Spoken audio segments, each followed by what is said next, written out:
Today we're gonna talk about brakes and what you should be looking at on a pre-trip. This is a replica of the brakes that are actually on a truck.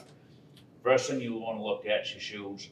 If you see any oil or grease dripping off in this area, you probably got a bad wheel seal. That really needs attention. That's an out of service violation. You don't wanna run with that. These shoes here are painted. You can see the yellow and the orange. The orange is the minimum of the wear thickness. The yellow is brakes that you can use. Different manufacturers will have different wear indicators.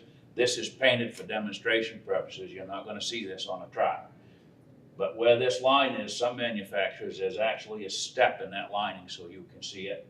Others, they have a bevel on this corner. When that bevel is gone, now you're down under a 1/4 inch of lining thickness, and that's a violation, so that needs to be addressed. Out here, you have the slack adjusted in the brake can.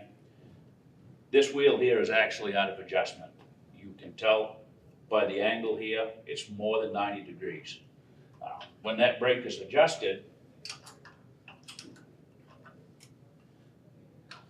this angle here should be at 90 degrees. If it's out beyond where it was, that brake is probably out of adjustment, needs attention.